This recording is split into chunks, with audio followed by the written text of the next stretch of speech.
မင်္ဂလာပါရှင်ယခုဖော်ပြပေးမယ့်အကြောင်းအရာလေးကတော့ဆရာကျော်တန်းမြင့်ဗမော်ရေးသားသောမြမရုပ်ရှင်ငွေကြဲပွင့်တို့ရုပ်ပုံလွှာများစာအုပ်မှာမင်းသမီးကြီးမေရှင်အကြောင်းကိုဖော်ပြပေးသွားမှာဖြစ်ပါတယ်ရှင်ဒီအကြောင်းအရာလေးကိုမပြောပြခင်မှာယခုလိုဘူးတုဒရဝေယအကြောင်းအရာလေးများကိုပုံမှန်တင်ဆက်ပေးသွားမှာဖြစ်တဲ့အတွက်ကျမတို့ရဲ့ကွန်တာကာတွန်း channel လေးကိုလည်း like and subscribe လေးလုပ်ပေးသွားကြပါအောင်ရှင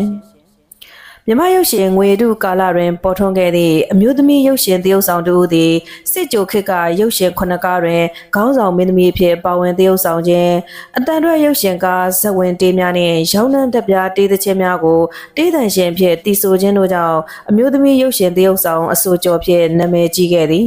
အဆိုပါအမျိုးသမီးရုပ်ရှင်သရုပ်ဆောင်သည်စစ်ပြီးခေတ်မြမရုပ်ရှင်ရွှေတုကာလတွင်လည်းရုပ်ရှင်ခုနှစ်ကားတွင်ခေါင်းဆောင်မင်းသမီးဖြစ်ပါဝင်သရုပ်ဆောင်ခြင်းရုပ်ရှင်ဇက်ဝင်တေးများရောင်းနှံတက်ပြားတေးများမြမအတန်မှအတန်လွင့်တေးများတို့ကိုတေးသံရှင်ဖြစ်တည်ဆိုခြင်းတို့ကြောင့်ပြည်သူချစ်သောအမှုပညာရှင်တူဖြစ်လာရပေသည်ယင်းပြည်သူချစ်သောအမှုပညာရှင်သည်ကမေရှင်ဖြစ်ပေသည်မေရှင်သည်အသက်18နှစ်အရွယ်မန္တလေးမြို့ဝက်စလီယန်မိန်းကလေးကျောင်းမှကိုရန်ကျောင်းသူဘဝဖြင့်ရုပ်ရှင်လောကသို့ဝင်ရောက်လာသူဖြစ်သည်မေရှင်သည်မြန်မာအဆွေအင်ဝမ်ဖလင်မှ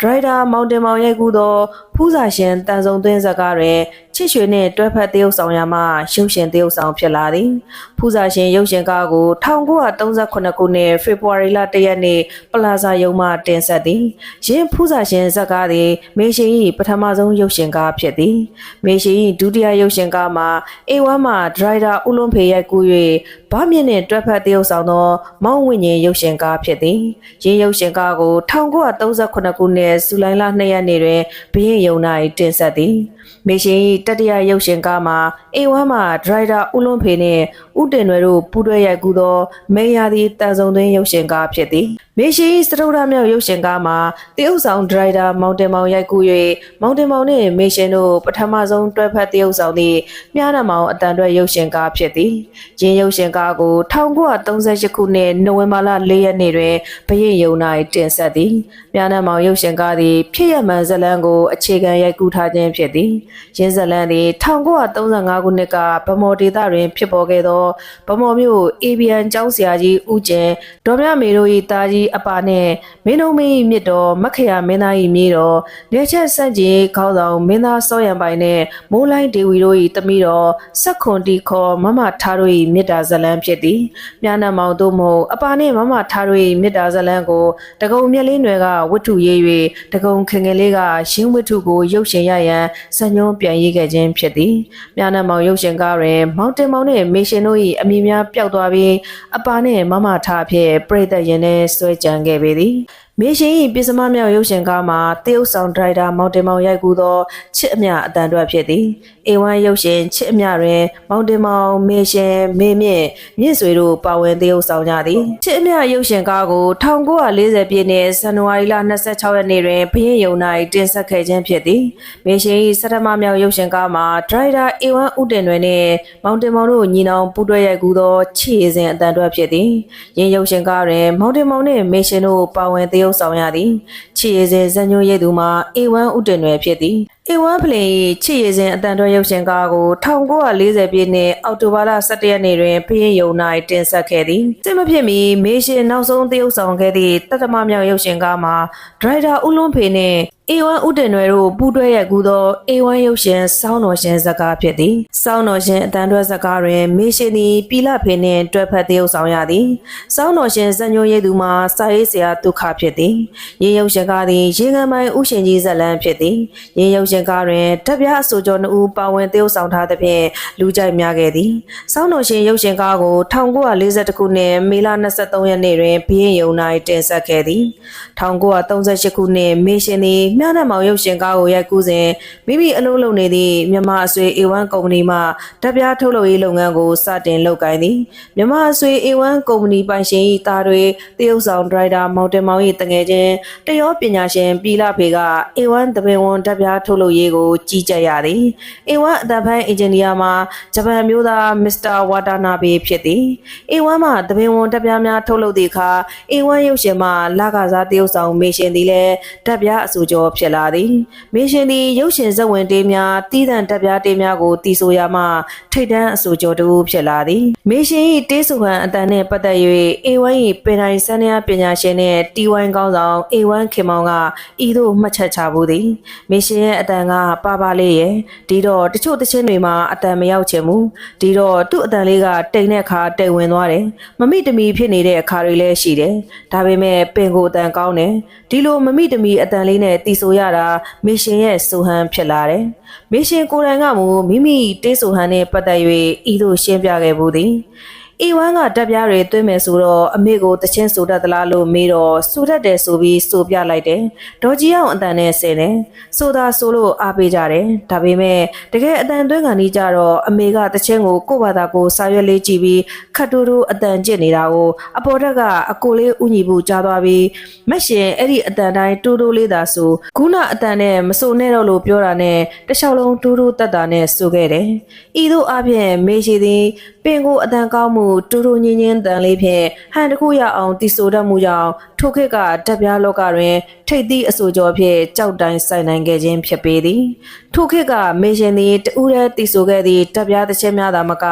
ပြည်လဖေမောင်တင်မောင်တို့နှင့်တွဲဖက်၍စုံရဲတီဆိုသည့်မြစ်တာပွဲတပ်ပြားတေးများကြောင့်လည်းနာမည်ကြီးခဲ့သည်တချင်းဆရာတို့ကလည်းမေရှင်၏အတန်းနှင့်လိုက်ဖက်မိတန်စင်များကိုသာဖန်တီးပေးခဲ့ကြသဖြင့်မေရှင်သည်အဆိုကျော်ဖြင့်နာမည်ကြီးခဲ့ခြင်းဖြစ်ပေသည်မေရှင်၏ပထမဆုံးသော A1 တပင်ဝန်တပ်ပြားတစ်ချင်းမှာ A1 မြစ်တာဖြစ်၍ပြည်လဖေနှင့်စုံရဲတီဆိုသည်တပ်ပြားအမှတ်မှာ A1F1 1938ဖြစ်သည်1938ခုနှစ်အတွင်း A1 မှာထုတ်လုပ်၍မေရှေတီဆိုခဲ့သည့်တပင်ဝန်တစိမ့်တပ်ပြားတစ်ချင်းတို့မှာ1မေယာသည်2ဝစ်ပြူပင်3မဲ့တင်စာ4ချစ်မိရင်5ရှေ့ပင်6ကျောင်းပိရက်တို့ဖြစ်သည်1939ခုနှစ်တွင်မြန်မာအစေ A1 ကုမ္ပဏီမှထုတ်လုပ်ခဲ့သည့်မေရှေတီဆိုခဲ့သည့်တပ်ပြားတို့မှာ1မောက်လိုက်ပြား2မျက်လေးငုံ3 300သည်4ကိုကိုမျက်နာ5ချစ်တဲ့ညာ6နတ်သားမြိုင်9ရွှေပြောင်ပြောင်10သူစားလှ9ကိုပိုင်မြတ်တာ10ဝိလေလေတို့ဖြစ်သည်1940ပြည့်နှစ်တွင်မေရှင်တီဆို၍ထုတ်လုပ်ခဲ့သည့် A1 တပင်ဝန်တပ်ပြားသချင်းတို့မှာ1စိတ်ကူးနေမယ်2ရှေးရည်ဆက်ပြည်လဖေနှင့်စုံတွဲတီဆို3ချစ်ရအောင်4မမုန်းနိုင်5ရွှေနှမ်းတက်ပွဲ6ရွှေဝါဘူးခုနှစ်မဲ့တာလေရှစ်နန်းကေသည်ပြည်လဖေနှင့်ဇုံရဲသည်ဆို9လေးသားဆောင်10ရွှေမိုးညို17ချစ်မာလာ17စပယ်ပြူ73တော်ရာငွေမင်း14ဖူးစာပိုင်15ချစ်ပွဲဝင်16လဲလဲဝင်းတို့ဖြစ်သည်1942ခုနှစ်တွင်မေရှင်တီဆိုခဲ့သည့် A1 တပင်ဝန်တပ်ပြားသချင်းတို့မှာ1ရှေ့ခုသို့ပြည်လဖေနှင့်ဇုံရဲသည်ဆို2ခစ်ပြောင်းချိန်3ချစ်ပန်းလွာ4ချစ်ရည်စဉ်5တက်ဝေပြည်လဖေနှင့်ဇုံရဲသည်ဆို6အောင်ချင်း8ပါးနှစ်ပြားတွင်9ပြုတ်မာတန်း8မဲခုမြော9ရုံတော်လွတ်တော်မောင်တင်မောင်နှင့်ဇုံရဲသည်ဆို10တေမီယာ17မဲစာမြိုင်12ပါရမီတော်73မြကေခိုင်14ဒိုးမြေစီမောင်တင်မောင်တက္ကသိုလ်ဖေဆန်းတို့ဖြင့်ဇုံရဲသည်ဆိုတို့ဖြစ်သည်1942ခုနှစ်ဒီဇင်ဘာလ23ရက်နေ့ရန်ကုန်မြို့ကိုဘုံကျဲတိုက်ခိုက်ခံရပြီးဒုတိယကမ္ဘာစစ်မီးမြန်မာနိုင်ငံသို့ကူးစက်တောက်လောင်လာ၍ A1 ဖလင်ကုမ္ပဏီမှရုပ်ရှင်လုပ်ငန်းတပ်ပြားထုတ်လုပ်သည့်လုပ်ငန်းများပါရပ်ဆိုင်းသွားရသည်ရုပ်ရှင်သရုပ်ဆောင်နှင့်အဆိုတော်မေရှင်သည်လည်းဇာတိမန္တလေးမြို့သို့ပြန်လာသည်ရင်းမတဆင်အဖေအမများနှင့်စစ်ဘေးကင်းလွန်ရာရန်ကင်းတောင်ကြီးတွင်စစ်ဘေးခိုလုံခဲ့သည်ထိုစဉ်ဖခင်ကြီးကွယ်လွန်သွားကြသည်မေရှင်သည်မိမိလုပ်အပြင်ဖခင်ကြီးကိုကျွေးမွေးပြုစုနိုင်ခဲ့သည်မိခင်မမူငယ်စဉ်ကပင်ကွယ်လွန်ခဲ့သည်ပြည်သူအချစ်တော်မေရှင်ကိုမန္တလေးမြို့အရှိပြင်အောင်တော်မူရက်နေအဖပွဲစားကြီးဥခေလေးအမိဒေါ်ဖွားယွန်တို့မှ1918ခုနှစ်မတ်လ10ရက်စနေနေ့တွင်ဖွားမြင်သည်မွေးချင်းညီမ9ဦးတွင်အထွေးဆုံးဖြစ်သည်မေရှင်၏ဇာတာအမည်မှာမန္တန်းရှင်ဖြစ်၍အမည်ရင်းမှာမတ်တန်းရှင်ဖြစ်သည်မြမအဆွေ A1 တွင်ရုပ်ရှင်မင်းသမီးဖြစ်လာသောအခါအမည်ရှိကမေတက်ရသော A1 အစဉ်လာရမေရှင်ဖြစ်လာရခြင်းဖြစ်သည်မေရှင်တို့မျိုးရိုးမှာကုံတဲ့ပွဲစားမျိုးသာဖြစ်၍အမှုပညာမျိုးရိုးမရှိပါချေမေရှင်တူဦးတဲ့သာရုပ်ရှင်နှင့်ဂီတအမှုပညာရှင်ဖြစ်လာရခြင်းဖြစ်ပေသည်မေရှင်၏အဖွာတော်မယ်သည်တီဘောမိမိပြခေါင်အရှင်နမ်းမတော်စုဖျားလက်၏အပြူတော်တစ်ပါးဖြစ်ခဲ့ပြီးနောက်အခါစစ်ကဲကြီးတူနှင့်ဖူးစာဆုံသည့်အခါမေရှင်တို့မိခင်ဒေါ်ဖွားယွန်ကို ဖွားမြင်ခဲ့ခြင်းဖြစ်သည်ဤသို့လျှင်မျိုးကောင်းရိုးကောင်းမှဆင့်သက်လာသည့်မေရှင်သည်စစ်မဖြစ်မီခေတ်ကရုပ်ရှင်တရုပ်ဆောင်အဆိုကျော်ဖြင့်နာမည်ကြီးခဲ့သည်စစ်ပြီးခေတ်တွင်လည်းမေရှင်သည် A1 ဖလင်ရုပ်ရှင်ကုမ္ပဏီတွင်ပြန်လည်လုပ်ကိုင်သည်စစ်မဖြစ်မီခေတ်က A1 တွင်မေရှင်၏လစာမှာ80ကျပ်ဖြစ်၍တစ်နှစ်30ကျပ်တို့ဖြင့်100ကျပ်ထိရရှိခဲ့သည်တပြားသချင်းတပုတ်တီဆိုလျှင်15ကျပ်ရရှိသည်စစ်ပြီးခေတ် A1 မှချိမြင်သောမေရှင်၏လုံအားကမှာတလလျင်600ကျပ်ရရှိ၍တပြားသချင်းတပုတ်ဆိုကကို100ကျပ်ရရှိသည်စစ်ပြီးခေတ်မေရှင်၏ပထမဆုံးရုပ်ရှင်ဇာတ်ကားမှာချိန်တန်ပြီးအတန်တွက်ဖြစ်သည်ဒရိုက်တာဥပရှင်ဖြစ်၍တွဲဘက်တရုပ်ဆောင်တို့မှာမောင်တင်မောင်မေသစ်တာကောင်ကြီးဒေါ်ချမ်းစိန်တို့ဖြစ်သည်ရင်းရုပ်ရှင်ကားကို1948ခုနှစ်နိုဝင်ဘာလ6ရက်နေ့တွင် Royal ရုံနှင့်ကာထေးရုံတို့တွင်တင်ဆက်ခဲ့သည်အဆိုပါရုပ်ရှင်ကားမှာဇက်ဝင်တေးမင်းရွှေသစင်မောင်တင်မောင်နှင့်ဇုံရဲသည်ဆိုချစ်သွေးမြူတို့ကို A1 မှရောင်းနှန်းတပ်ပြားများထုတ်လုပ်ခဲ့သည်မေရှင်သည်စစ်ပြီးခေတ်တွင်ရုပ်ရှင်ဇက်ဝင်တေးရောင်းနှန်းသချင်းတပ်ပြားမြမအတန်မှအတန်လင့်တေးများအပါအဝင်သချင်းပုတ်ရည်30ကျော်တည်ဆိုခဲ့ပေသည်ရင်းတို့နဲ့ယနေ့တိုင်ထေရှားကြော်ကြား၍လူကြိုက်အများဆုံးတေးမှာဆရာရွှေပြည်ရေးဆက်တည်ကုန်းခဲ့သည့်ကြေးစီတမန်သချင်းဖြစ်သည်ရှင်နောက်မေရှင်တည်ဆိုခဲ့သည့်နာမည်ကြီးသချင်းတို့မှာ1ချစ်ဘတ်တက်လျာ2ကြားဆိုသည်မှာ3ချစ်လွန်းတင်4မင်္ဂလာမောင်မယ်5မုတ်တုံဦး6မြစ်တာရေးလိုက်9လွတ်လပ်ရေးတေးတန်8စောင့်ကြိုကွယ်9ရွှေအင်းဝ10ချစ်သေးဆွဲ17လွမ်းငွေဝေဝေ12မန်းရွှေရတနာပုံနေပြီးသစ္စာရှင်ဇာတ်ကားမှဇဝင်တေးတို့ဖြစ်သည်မေရှင်သည်ရုပ်ရှင်မှအနားယူခိုင်1952ခုနှစ်မှ1958ခုနှစ်ထိမြန်မာအတန်တွင်အမှုထမ်းသည်အစီအစဉ်ကြီးညာသူဖြစ်၎င်းအတန်လွင့်သချင်းများကိုတည်ဆိုခြင်းနှင့်ဇလန်းပမာနားဆင်စရာဇလန်းတို့တွင်တရုပ်ဆောင်သူဖြစ်၎င်းဆောင်ရွက်ခဲ့ပေသည်ထိုစဉ်တွင်တရုပ်ဆောင်ဒရိုက်တာ A1 တင်မောင်ကမေရှင်အားချစ်သက်ဝေ1950နှင့်အတန်ရွက်ရုပ်ရှင်ကားတွင်ပါဝင်တရုပ်ဆောင်ရန်ကမ်းလှမ်းလိုက်သည်မေရှင်ကချစ်သက်ဝေဇာညုံကိုမကြိုက်၍အဆိုပါရုပ်ရှင်ကား၌ပါဝင်သရုပ်ဆောင်လိုခြင်းမရှိပါကြောင်းညင်းပယ်ခဲ့လေသည်ထိုအခါအေဝမ်ဦးတင်မောင်ကမေရှင်စားပြဆက်ဘင်းမှជីជីသေးနှင့်ချစ်သက်ဝေရုပ်ရှင်ကားကိုရိုက်ကူးခဲ့ရာ1952ခုနှစ်ပထမဆုံးကြိမ်မြန်မာရုပ်ရှင်ထူးချွန်စုပွဲတွင်အမျိုးသမီးဇာတ်ဆောင်စုအတွက်ချစ်သက်ဝေမှជីជីသေးနှင့်ရုပ်ရှင်ကားစုတွင်ချစ်သက်ဝေကပထမရရှိခဲ့ပေသည်ရုပ်ရှင်ရိုက်လိုစိတ်မကုန်သေးသည့်မေရှင်သည်1955ခုနှစ်တွင်မောင်မောင်စိုးရုပ်ရှင်ဒရိုက်တာမောင်မောင်စိုး၏မေ့တွက်တာအတန်တွက်ကားတွင်ဇေယျကြီးနှင့်ပထမဆုံးတွဲဖက်တရုပ်ဆောင်သည်တရုပ်ဆောင်ကအမှုပညာကြီးကျပ်2000စတင်ရရှိသည့်ကားဖြစ်သည်ရင်းရုပ်ရှင်ကားကို1955ခုနှစ်တွင်ရုံတင်ပြသပြီးစစ်ပြီးခေတ်မေရှင်၏ဒုတိယမြောက်ရုပ်ရှင်ကားဖြစ်သည်စစ်ပြီးခေတ်မေရှင်၏တတိယမြောက်နှင့်စတုတ္ထမြောက်ရုပ်ရှင်ကားတို့မှာ1မမထား2ချစ်ညီမအတန်တွက်ကားများဖြစ်သည်ရင်းရုပ်ရှင်ကားတို့ကို1956ခုနှစ်တွင်တပြိုင်နက်ရိုက်ကူးခဲ့သည်မမထားဇာတ်ကားကိုရွှေမြင့်မိုးရုပ်ရှင်မှထုတ်လုပ်၍ဒရိုက်တာစာရေးဆရာတင့်တွေကဇေယျကျော်ဆွေမေရှင်မေမြတို့နှင့်ရိုက်ကူးပြီး1958ခုနှစ်တွင်ရုံတင်ပြသခဲ့သည်ချစ်ညီမဇာတ်ကားကိုမမောင်စိုးရုပ်ရှင်မှဒရိုက်တာမမောင်စိုးကဇေယျမြင့်အောင်ကျော်ဖေမေရှင်မြင့်မြင့်ခင်တို့နှင့်ရိုက်ကူးခဲ့ခြင်းဖြစ်သည်ချစ်ညီမရုပ်ရှင်ကားကို1958ခုနှစ်ဖေဖော်ဝါရီလ1ရက်နေ့တွင်ရွှေကိုရုံနှင့်မြို့မရုံတို့တွင်တင်ဆက်ခဲ့သည်မေရှင်သည်ချစ်ညီမတွင်ပိုင်နိုင်စွာတရုပ်ဆောင်နိုင်သောလဲအကယ်ဒမီဆုနှင့်လွှဲခဲ့ရသည်မေရှင်အနှိမ့်ညီမဆက်စလူးမှလည်းအဝင်းဖြစ်တရုပ်ဆောင်သူမြင့်မြင့်ခင်က1985ခုနှစ်အတွက်ချစ်ညီမစကားဖြင့်အမျိုးသမီးဆက်ဆောင်ထူချွန်စုကိုပထမဆုံးကြိမ်ရရှိခဲ့ပေသည်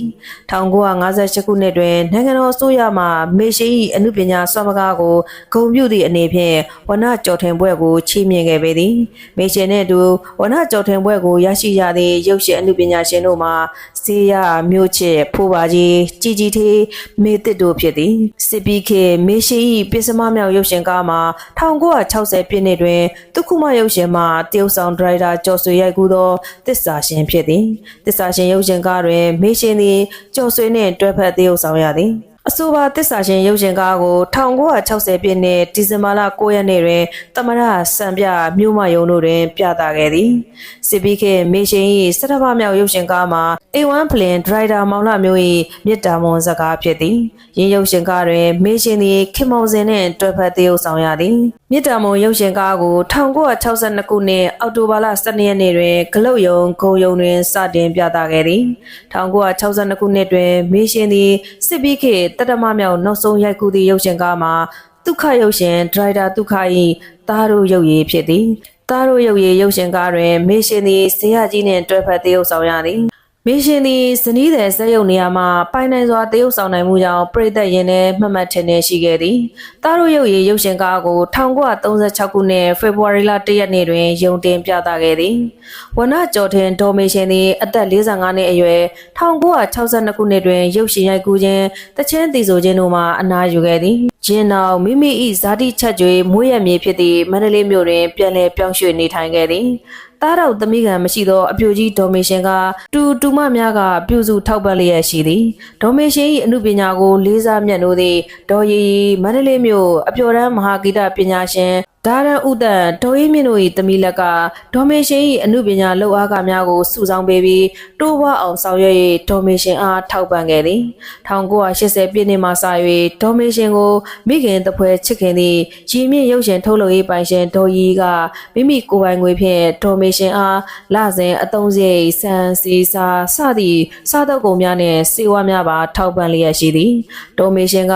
ရီကအမေရဲ့ဝမ်းမနာသမီးလေအမေကိုမိခင်ရင်းနဲ့မချပြုစုထောက်ပံ့ရှာတယ်ရီကအမေရဲ့စာဝတ်နေရေးကိုတာဝန်ယူထားတော့အမေမှာစိတ်အေးရတာပေါ့သမီးရီရဲ့ကျေးဇူးကတော့ကြီးပါပြီတဲ့ဟုပြောပြပါသည်မြမရုပ်ရှင်နဲ့ဂီတအနုပညာရှင်ကြီးဒေါ်မေရှင်သည်ဒါနသီလဘာဝနာလုပ်ငန်းများကိုတအားသမျှလှုပ်ဆောင်ရင်း2008ခုနှစ်စက်တင်ဘာလ3ရက်ည7:30မိနစ်အသက်62နှစ်အရွယ်တွင်မန္တလေးမြို့ရှိအောင်တော်မူရက်ကွက်26ဘီလန်62လမ်းနှင့်63လမ်းကြားမြဆန္ဒလမ်းသွယ်ရှိရတနာနေတွင်အဆုတ်ယောဂဖြင့်ကွယ်လွန်ခဲ့သည်ဒေါ်မေရှင်၏ကျွမ်းကျန်သောရုပ်ကလပ်ကိုစက်တင်ဘာလ9ရက်နေ့ညနေ3နာရီတွင်ကျန်နီကန်တုတ်တန်တွင်ဂူသွင်းတကြိုရာမိသားစုများနှင့်အတူရုပ်ရှင်ဂီတပညာရှင်များမြို့မိမြို့ဖများလိုက်လံပို့ဆောင်ပေးခဲ့ကြသည်ဝနကျော်ထင်ဒိုမေရှင်၏အနုပညာစောမကားတို့သည်က21ရာစုမြန်မာရုပ်ရှင်သမိုင်းနှင့်မြန်မာဂီတသမိုင်းတို့တွင်မော်ကွန်းတင်လျက်ရှိနေမည်ဖြစ်ပါသည်ဒီဗီဒီယိုလေးကိုစုံတိကြည့်ရှုပေးရတဲ့အတွက်ကျေးဇူးတင်ပါတယ်ရှင်ကျမတို့ရဲ့ကွန်တာကာတွန်း channel လေးကိုလည်း like and subscribe လေးလုပ်ပေးသွားကြပါအောင်ရှင်နောက်ဗီဒီယိုလေးတွေမှာလည်းပြန်လည်ဆုံတွေ့ပါရစေရှင်